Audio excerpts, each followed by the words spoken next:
11월 15일 금요일 뉴스리듬 헤드라인입니다. 김건희 특검법을 두고 또다시 거부권 정국이 재현될 전망입니다. 친한계는 단일 대우를 강조하고 있는데요. 그러나 어떤 결과가 나오더라도 한동훈 국민의힘 대표의 딜레마는 커질 전망입니다. 코스피 2,500선이 무너진 지 하루 만에 2,400선도 위태로워졌습니다. 대외 여건 악화와 기업들의 실적 부진으로 내년 전망도 여전히 부정적입니다. 특히 트럼프 정부의 출범으로 정책 불확실성이 해소될 때까지 변동성은 지속될 것으로 예상됩니다. 3분기 마케팅비 축소 기조를 유지했던 통신사들이 수학능력 시험을 기점으로 마케팅 확대에 나섰습니다. 소비 주축으로 자리 잡을 수험생 고객 확보 차원입니다. 세계를 휩쓴 한류 열풍이 한식을 비롯한 K푸드에 대한 관심으로 이어지면서 국내 식품 기업들은 수출 특수를 맞았습니다. 수출 효자 품목으로 거듭난 K푸드의 배경에는 드라마, 영화 등 K콘텐츠의 세계적 인기가 큰 힘이 됐다는 분석입니다.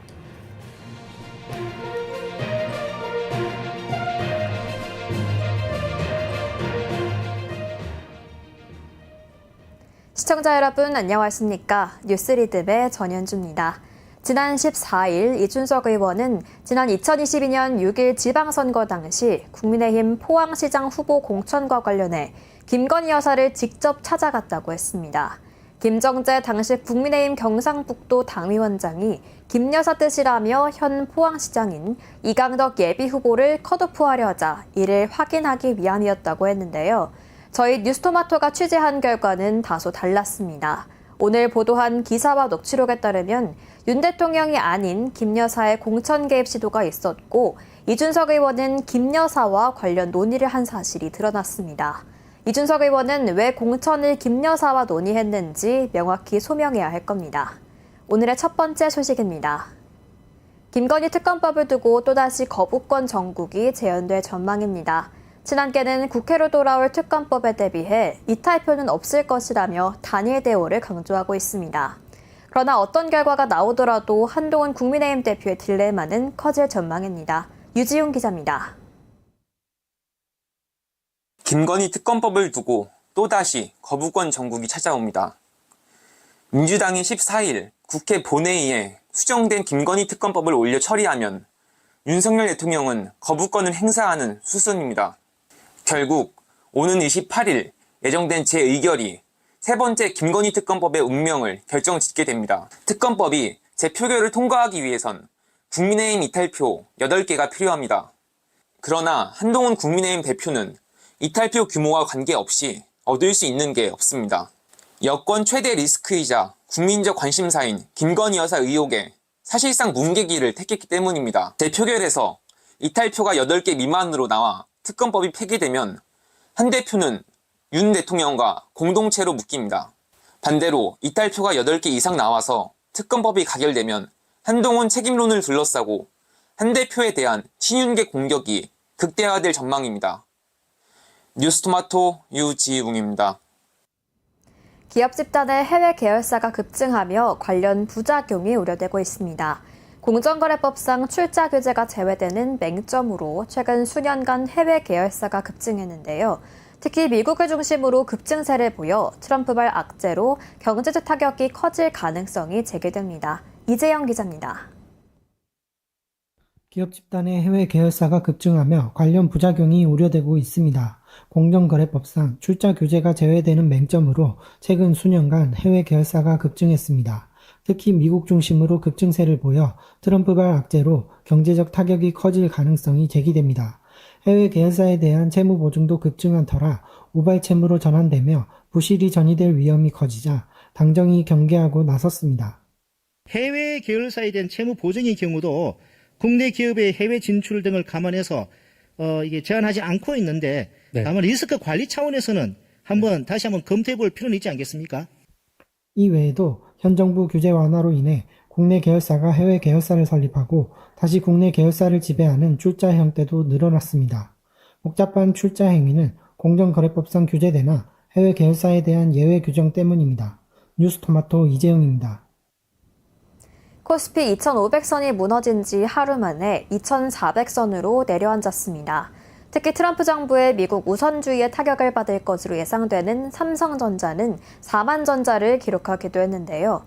트럼프 정부의 출범으로 정책 불확실성이 해소될 때까지는 변동성이 지속될 것으로 예상됩니다. 신대성 기자입니다. 코스피 2,500선이 무너진 지 하루 만에 2,400선 문턱에 바짝 다가섰습니다. 대외 여건 악화와 기업들의 실적 부진으로 내년 전망은 여전히 부정적입니다. 특히 트럼프 정부의 미국 우선주의에 타격을 받을 것으로 예상되는 삼성전자에 외국인의 매도가 집중되며 낙폭이 확대됐습니다. 트럼프 정부의 출범으로 정책 불확실성이 해소될 때까지 변동성은 지속할 것으로 예상합니다.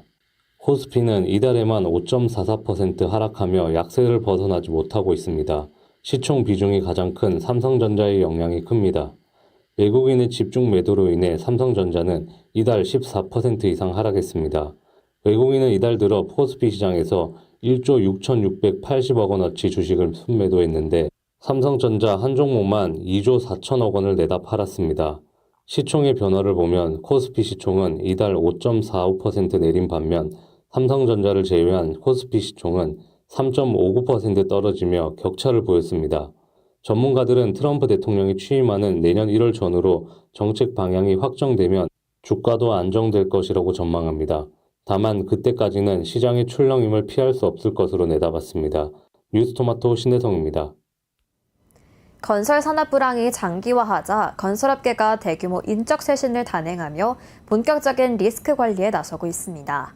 건설사들은 인적 쇄신뿐 아니라 전반적인 조직을 재정비하는 슬림화를 통해 불확실성을 개선하겠다는 방침입니다. 젊은 피 수혈을 통해 업계 전반에 불어닥친 불황을 극복하고 내년 상반기 이후를 대비하는 보관으로 풀이됩니다. 송정은 기자가 취재했습니다. 건설산업 불황이 장기화하자 건설업계가 수장 교체 등 대규모 인적 쇄신을 단행하며 본격적인 리스크 관리에 나서고 있습니다. 대우건설은 지난 11일 대규모 조직 개편과 임원 인사를 단행했습니다. 지난 3년간 중흥그룹과 허니문 기간을 끝내고 이 오너 일가인 김보연 신임 대표이사 체제 출범을 앞두고 시행된 인사입니다. 대우건설은 안전조직을 별도 분리해 CEO 직속의 CSO로 재편했습니다. 전체 팀장의 40%는 신임 팀장으로 교체했습니다. 불확실성의 지속에 따라서 어떤 리스크 관리를 강화한다는 측면이 커요. 젊은 인재들 중요한 것도 약간 소통이라든지 이런 부분을 강조하기 위한 거고. 윤영준 현대건설 사장과 홍현성 현대엔지니어링 대표는 이번 주 현대차그룹 사장단 인사에서 교체가 유력한 것으로 전해지고 있습니다. 현대건설은 이한우 주택사업본부장이, 현대엔지니어링은 주우종 기아차 재경본부장이 유력한 새 수장으로 거론되고 있습니다. DLENC와 SK에코플랜트도 지난달 임원 인사 등을 단행했습니다. 양사 모두 이전보다 2달여 빠른 일정으로 임원 인사를 진행한 겁니다. 불필요한 지출을 줄이고, 하지만 그것만으로는 반전하기가 쉽지 않기 때문에 영업 수주 쪽에도 꾸준하게 노력을 기울이고 다음번 반등할 때를 준비하는 경우가 있어요. 지난 3분기 삼성물산과 현대건설, 대우건설 등 주요 건설사의 영업이익이 전년 대비 최대 60% 넘게 감소하는 등 건설업계가 위기에 빠진 모습입니다. 과감한 인사 칼바람으로 건설업계가 위기를 타개할 수 있을지 관심이 쏠립니다. 뉴스토마토 송정은입니다. 최태원 SK그룹 회장 겸 대한상공회의소 회장이 글로벌 행보에 박차를 가하고 있습니다. 연말 일단 해외 출장을 통해 AI 생태계 확장에 주력하고 국제 질서와 환경 위기 등 굵직한 사회적 이슈를 풀어나가는 데 집중하겠다는 각오입니다. 임유진 기자가 전해드립니다. 최태원 SK그룹 회장이 글로벌 행보에 속도를 내고 있습니다. 기후위기나 국제질서 등 사회적 난제 해결에 나서고 있습니다. 최 회장은 이번 달 일본에서 열리는 도쿄 포럼에 참석합니다. 이 자리에서는 국제질서와 과학기술, 환경위기 등을 논의합니다. 최 회장은 이번 포럼에서 개회사를 통해서 사회적 과제 해결 조치를 언급할 예정입니다. 이달 중 오사카에서 열리는 한일 상위 회장단과 다음 달 중국 한중 고위급 경제인 대회에도 참석합니다. 최 회장은 내년에 CES를 비롯해서 스위스 다보스에서 열리는 세계경제포럼, 미국 트랜스퍼시픽 다이얼로그 등에도 참석할 전망입니다. 뉴스토마토 임유진입니다. 마케팅비 축소 기조를 유지했던 통신사들이 수학능력 시험을 기점으로 마케팅 확대에 나섰습니다. 소비 주축으로 자리 잡을 수험생 고객 확보에 나선 건데요. 특히 SK텔레콤과 KT는 최신 폰인 애플의 아이폰 16 공시 지원금을 대폭 인상하며 이동통신 가입자 확대를 노리고 있습니다. 이지은 기자가 보도합니다. 3분기 마케팅비 축소 기조를 유지했던 통신사들이 수능을 기점으로 마케팅 확대에 나섰습니다. 소비 주축으로 자리 잡을 수험생 고객을 확보하려는 차원입니다. SK텔레콤은 아이폰 16 기본 모델의 공시 지원금을 인상, 월 10만 9천 원 이상 요금제를 이용할 경우 번호 이동 고객에게 45만 원을 지원합니다. KT도 최대 24만 원이었던 아이폰 16 공시 지원금을 45만 원으로 확대했습니다. 이달 초 아이폰 15 시리즈 전 모델에 대한 공시 지원금 변경도 추진했는데요. 경쟁사 대비 30%가량 높은 60만 원을 최대 금액으로 책정했습니다. 젊은 층을 중심으로 아이폰 선호도가 높아지는 추세를 반영해 아이폰 신제품의 공시 지원금을 확대한 것으로 분석됩니다. 한국갤럽 조사에 따르면 20대 64%가 아이폰을 사용한다고 답했고 갤럭시 사용자는 35%로 집계됐습니다. 통신사들은 청년 고객을 위한 혜택도 마련했습니다. SK텔레콤은 2만 원 상당의 구글 기프트 카드를 수험생 2,025명에게 제공하고 KT는 구매 계통 고객에게 2만 원 상당 스타벅스 카드를 증정합니다. U+는 수험생 1,500명을 초청해 올해 인기를 끌었던 영화를 다시 상영하는 이벤트를 엽니다. 뉴스토마토 이지은입니다. 벤츠 SUV 익스피리언스 센터는 국내에서 유일하게 실제 자연지형을 활용한 국내 최대 규모의 상설 오프로드 코스입니다.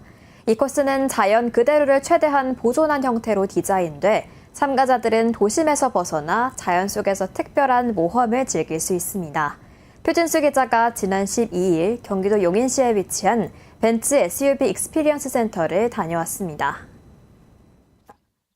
벤츠가 국내 최대 규모 상설 오프로드 코스 벤츠 SUV 익스피리언스 센터를 공개했습니다. 국내에서 유일하게 실제 자연지형을 활용한 상설 오프로드 코스가 있는데요. 숲과 나무 경사면 등 자연 그대로를 최대한 보존한 형태로 디자인돼 참가자들은 도심에서 벗어나 자연 속에서 특별한 모험을 즐길 수 있습니다. 코스는 SUV 코스와 G클래스 전용 코스로 구분됩니다. SUV 코스는 3개의 각기 다른 노면 및 각도의 슬로프에서 오르막과 내리막, 주행 등 다양한 지형이 있습니다. 추가로 G클래스 전용 코스는 실제 숲속에서 나무 사이를 달리는 등 더욱 역동적입니다. 최대 깊이 80cm의 물웅덩이도 있는데요. G클래스의 뛰어난 도광 능력을 경험할 수 있습니다. 뉴스토마토 표진수입니다. 트럼프의 미국 대통령 당선 효과로 비트코인 가격이 9만 달러를 돌파했습니다. 가상자산이 열풍인 가운데 국내 가상자산 학계 및 산업계 전문가들이 건전한 가상자산 시장 조성 방안 마련을 위해 머리를 맞대는 자리가 열렸습니다. 전문가들은 가상자산을 대하는 정부의 태도가 2017년에 머물러 있다는 지적과 함께 법령 정비를 서둘러야 한다는 의견을 개진했습니다. 신상민 기자가 보도합니다. 비트코인 불장 속 가상자산이 다시금 뜨거운 화제로 떠오른 가운데 학계 및 산업계 전문가들이 가상자산 산업 발전 방안 모색을 위해 머리를 맞댔습니다. 가상자산 관련 최신 연구 성과를 공유하고 가상자산 산업 발전을 모색하는 학술 행사 디콘 2024가 지난해에 이어 올해도 열렸는데요. 2024년은 길었던 여름만큼이나 가상자산 업계에 뜨거운 소식들이 많았습니다. 모두 잘 아시다시피 가상자산만은 규율하는 최초의 법안인 가상자산 이용자 보호법이 지난 7월 국내에서 시행됐으며 유럽에서도 가상자산 법안인 미카가 시행됐습니다. 또한 미국, 홍콩, 영국 등에서는 비트코인과 이더리움을 기초 자산으로 하는 ETF를 승인하면서 가상자산의 본격적인 제도권 편입을 알렸습니다. 올해 디콘은 가상자산 활용 사례와 경제적 효과, 가상자산 산업 글로벌 경쟁력 강화 방안, 가상자산 법적 성격에 관한 쟁점과 과제 등 3가지 세션으로 나눠 진행됐는데요. 전문가들을 중심으로 현재 정부의 시각이 2027년 가상통화 긴급 대책 발표 때에 머물러 있다며 이제라도 산업발전 관점으로 시야를 넓혀야 한다는 제언들이 쏟아졌습니다. 글로벌 시장이 빠르게 발달하고 있는 가운데 더 늦으면 국내만 고립될 수 있다는 지적입니다. 뉴스토마토 신상민입니다.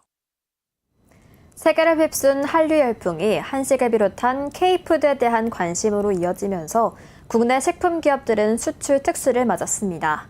농림축산식품부에 따르면 올해 10월 K푸드의 누적 수출액은 81억 8,500만 달러로 역대 10월 말 누적 수출액 중 최대 실적을 달성했습니다. 자세한 내용 김성은 기자가 전해드립니다. 세계를 휩쓴 한류 열풍이 한식을 비롯한 K푸드에 대한 관심으로 이어지면서 국내 식품기업들은 수출 특수를 맞았습니다. 농림축산식품부에 따르면 올해 10월 K푸드의 누적 수출액은 81억 8,500만 달러로 역대 10월 말 누적 수출액 중 최대 실적을 달성했습니다. 수출 효자 품목으로 거듭난 K푸드의 배경에는 드라마, 영화 등 K 콘텐츠의 세계적 인기가 큰 힘이 됐다는 분석입니다. 반면 K푸드에 대한 인기가 일시적인 현상에 그칠 것으로 우려하는 시각도 나오고 있는데요. 이에 정부 등의 지원 아래 한식 세계화를 더욱 발전시켜야 한다는 게 전문가 견해입니다. 우리가 3, 40년 전부터 먹던 라면, 과자, 아이스크림을 아직도 먹고 있는 것처럼 식습관은 잘 바뀌지 않는 특성이 있습니다. 지금의 K푸드 인기를 기회로 삼고 잘 다져놓으면 향후 K푸드 수출 성장을 기대할 수 있을 것으로 보입니다. 한식 세계화를 위한 고민과 노력이 필요한 때입니다. 뉴스토마토 김성은입니다. 일동제약이 수익성 악화의 주범으로 꼽히던 R&D 비용을 개선하면서 경영 체질을 대폭 개선하고 있습니다. 특히 신약 개발 계열사 유노비아를 분사하며 체질 개선에 나선 효과가 3분기 실적에서 의미 있는 개선을 나타냈습니다. 이혜연 기자가 취재했습니다. 일동제약이 수익성 악화의 주범으로 꼽히던 R&D 비용을 개선하기 위해 신약 개발 계열사로 유노비아를 분사하며 체질 개선에 나선 효과가 나타나고 있습니다. 올해 3분기 일동제약의 매출액은 1,559억 원으로 전년 동기 대비 4.3% 증가했고 영업이익은 36억 원으로 흑자 전환했습니다. 순손실도 94억 원으로 전년 동기 465억 원보다 크게 줄었습니다. 공격적인 R&D 투자 확대로 2021년 적자 전환한 일동제약은 최근 3년간 연속 적자 늪에 허덕이며 고전을 면치 못했습니다. 지난해 11월 R&D 전담 자회사 유노비아가 출범하면서 체질 개선에 나선 결과 경영 효율화가 실적 개선 효과로 나타나고 있습니다. 유노비아가 R&D 비용을 흡수하면서 올해 일동제약의 자체 R&D 투자 비용이 급격하게 줄었지만 결과적으로 수익성 개선에 성공했습니다. 일동제약의 자체 R&D 비중은 축소됐지만 그룹 전체로 보면 유노비아와 아이디언스 등의 신약 연구개발 계열사들을 통한 신약 파이프라인 확장이 활발하게 진행되고 있습니다. 일동제약 그룹은 GLP-1, 피켓과 같은 시장 수요와 잠재성이 큰 분야를 중심으로 신약 프로젝트를 추진하고 후보물질 단계에서 기술 수출을 성사시켜 조기에 수익을 실현하는 전략도 함께 모색하고 있습니다. 뉴스토마토 이혜연입니다. 리베이트와 불법 임상시험 의혹으로 사법 리스크가 불거져 2022년 경영 일선에서 물러난 어진 안국약품 부회장이 최근 복귀를 알리면서 다시 오너 2세 경영체제가 시작됐습니다. 일각에서는 징역 8개월의 실형을 선고받고 출소한 지 2달 만에 경영에 복귀하는 것이 성급하다는 지적도 나옵니다. 계속해서 이혜연 기자입니다. 리베이트와 불법 임상시험 의혹으로 사법 리스크가 불거지자 2022년 경영 일선에서 물러난 어진 안국약품 부회장이 최근 복귀를 알렸습니다. 안국약품 공시에 따르면 지난 10일부터 어진 원더건 각자 대표이사 체제로 전환됐습니다. 어진 부회장이 안국약품 대표이사에서 물러나 창사 이래 처음으로 전문 경영인 체제로 전환한 지 2년 만에 다시 오너 2세 경영 체제가 시작된 것입니다. 일각에서는 징역 8개월의 실형을 선고받고 출소한 지 2달 만에 경영 복귀하는 것이 성급하다는 지적도 나옵니다. 어진 부회장은 2022년 부친인 어준선 명예회장으로부터 안국약품 지분 20%를 상속받고 이로 인해 약 160억 원의 상속세가 발생한 것으로 알려집니다. 어진 부회장이 가업 상속 공제를 통해 상속세를 공제받으려면 상속세 신고 기한으로부터 2년 이내 대표이사직에 올라야 합니다. 어진 부회장의 경영 복귀가 책임 경영을 실천하기 위함이 아닌 단순히 상속세 부담에서 벗어나기 위한 행보로 읽혀 비판의 소지가 있습니다. 뉴스토마토 이혜연입니다. 최윤범 고려아연 회장이 경영권 방어를 위해 추진했던 2조 5천억 원 유상증자를 철회하고 임시 주주총회 표대결에서 캐스팅보트를 쥔 국민연금 설득에 총력을 펼칠 전망입니다. 최 회장 측은 현재 백기사로 꼽히던 주주들이 추가 이탈할 확률도 있어 수세에 몰린 상태로 풀이됩니다. 자세한 내용 이승재 기자가 보도합니다. 최윤범 고려아연 회장이 경영권 방어를 위해 추진했던 2조 5천억 원 유상증자를 철회하고 임시 주주총회의 표대결에서 캐스팅보트를 쥔 국민연금 설득에 총력을 펼칠 전망입니다. 최 회장 측은 현재 백기사로 꼽히던 주주들이 추가 이탈할 확률도 있어 수세에 몰린 상태로 풀이됩니다. 14일 금감원 전자공시 시스템에 따르면 영풍과 MBK 파트너스 연합과 최 회장과 우근의 고려아연 지분율 격차는 약 5%포인트 차이가 납니다. 현재 영풍 MBK 연합 측의 지분율은 39.83%이고 최 회장 측은 약 34.65%로 추산됩니다.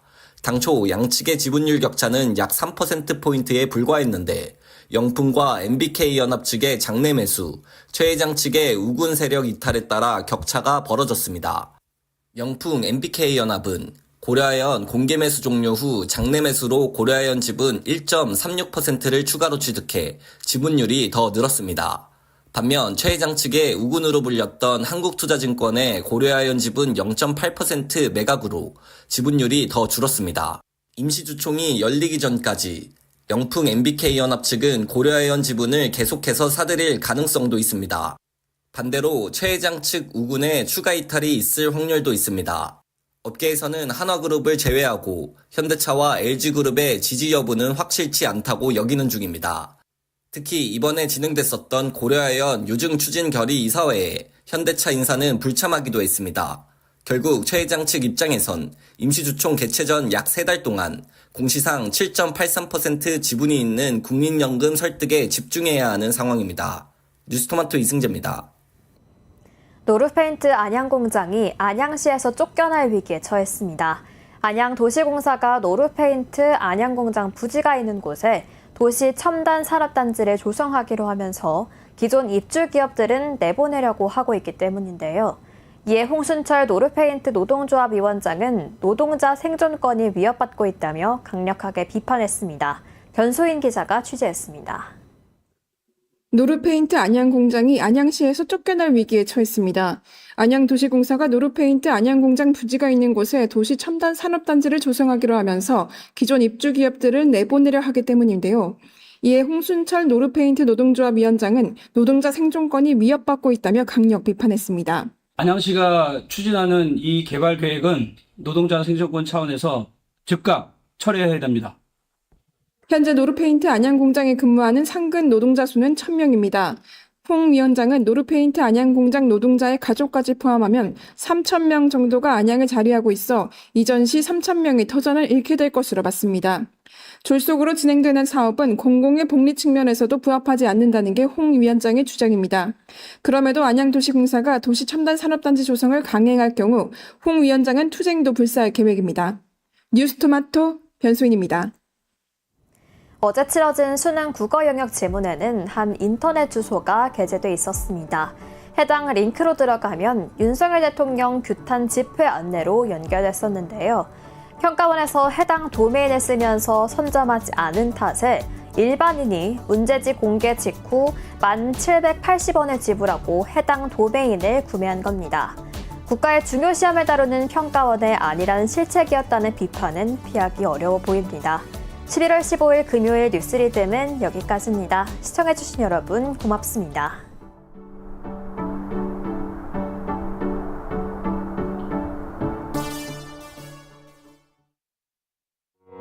우리아이 재단에서 뜻을 함께할 정기 후원자분들을 기다립니다.